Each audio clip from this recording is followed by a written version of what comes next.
ஸ்ரீராமஜெயம். சுகம் தரும் சுந்தர காண்டம் பாகம் 2. இலங்கையிலும் கலங்கவில்லை. மெல்ல அனுமன் கீழிறங்கினார். அற்புதமான தோற்றத்துடன் இலங்கை காட்சியளித்தது. அனைத்து வகையான பூக்களும் பூத்து குலுங்கிய நந்தவனங்களையும் தாமரை குளங்களையும் ஆழமான அகழிகள் கொண்ட மதில் சுவர்களையும் கண்ட அனுமன் வியந்தார். மிதிலை பெண்ணாம் சீதையை காண இந்த மதிலை தாண்ட வேண்டும் என்று எண்ணிய அனுமன் இலங்கையை நேர்த்தியாக வடிவமைத்து அரசாட்சி செய்த ராவணனை நினைத்து பார்த்தார். சீதையை சிறைப்படுத்திய அந்த சின்னவன் ராவணனை நான் கொல்லாமல் திரும்ப மாட்டேன் என்று உறுதி கொண்ட அனுமன் மிகவும் பயங்கரமான தோற்றத்துடன் இலங்கையை காவல் காத்து கொண்டிருந்த அரக்கர்களை கண்டார். இந்த இலங்கைக்கு வந்து குரங்குகளால் என்ன செய்ய முடியும்? இந்த அரக்கர்களையும் ராவணனையும் போரினால் ஒன்றும் செய்ய முடியாது போலிருக்கிறது. வாலி மகன் அங்கதன், நீலன், நான், சுக்ரீவன் ஆகிய வானரர்கள் மட்டுமே இங்கே உள்ளே வர முடியும். இது பற்றி இப்போது நினைத்து பார்ப்பதில் லாபம் ஒன்றுமில்லை. முதலில் சீதை உயிருடன் இருக்கிறாளா என்பதை கண்டறிய வேண்டும். அந்த தெய்வத்தை முதலில் தரிசித்த பிறகுதான் மற்ற வேலைகளை கவனிக்க வேண்டும் என்று தனக்குள் நினைத்துக் கொண்டார் அனுமன். சூழ்ந்திருக்கும் ஆபத்தான அரக்கர்களை ஏமாற்றி விட்டுத்தான் சீதையை பார்க்க முடியும் என்ற எண்ணத்திற்கு வந்தவராய் நீண்ட பெருமூச்சுடன் இலங்கை நகரை சுற்றுமுற்றும் பார்த்தார் அனுமன். கடல் தாண்டி வந்த காரியத்தை இந்த அரக்கர்கள் கெடுத்து விடுவார்களோ என்ற ஐயம் அவருக்கு ஏற்பட்டது.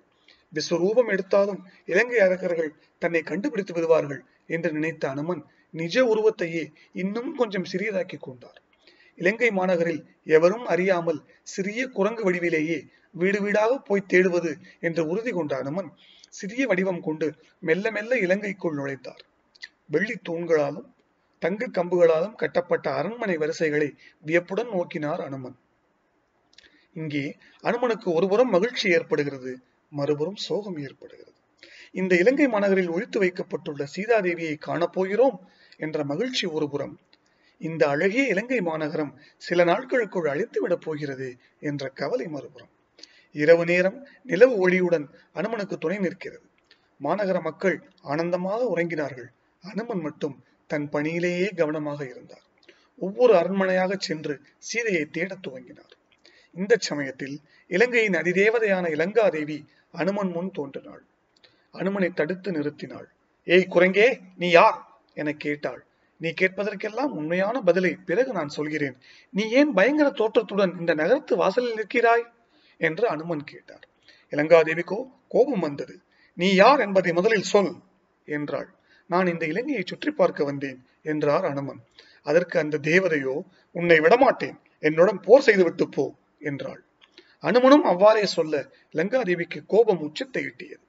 அனுமனின் கன்னத்தில் ஓங்கி ஒரு அறை அறைந்தாள் இலங்காதேவி. அனுமனும் உடனே பெரிய ஒலி ஒன்றை எழுப்பி இடது கையால் இலங்காதேவியை சுழற்றி தூக்கி எறிந்தார். அவள் மூர்ச்சி அடைந்தாள். பெண்ணை கொல்லக்கூடாது என்பதனால் தான் அனுமன் அவளை அடித்து போட்டார். மூர்ச்சை தடித்து எழுந்தாள் இலங்காதேவி. மிகப்பெரிய வீரனே, என்னை நீ தோற்கடித்து விட்டாய். இனிமேல் நீ தாராளமாக இலங்கைக்குள் செல்லலாம். மேலும் இப்போது ஒரு உண்மையை கேள். பிரம்மாவால் எனக்கு ஒரு வரம் தரப்பட்டது. அதன்படி எப்போது என்னை ஒரு குரங்கு தாக்குகிறதோ அப்பொழுது அரக்கர்களுக்கு சீரழிவு ஏற்பட்டு விட்டது என்று பொருள். எனவே நீ இஷ்டப்படி எங்கு வேண்டுமானாலும் செல் என்று அன்பாக பேசிய இலங்காதேவியை வணங்கிவிட்டு மதில் மேல் ஏறி இலங்கைக்குள் சென்றார் அனுமன். அரக்கர்களின் வீடுகளில் எல்லாம் மந்திரங்கள் ஜபிக்கும் ஓசையும் வேதங்கள் ஓதும் ஒலியும் கேட்டன.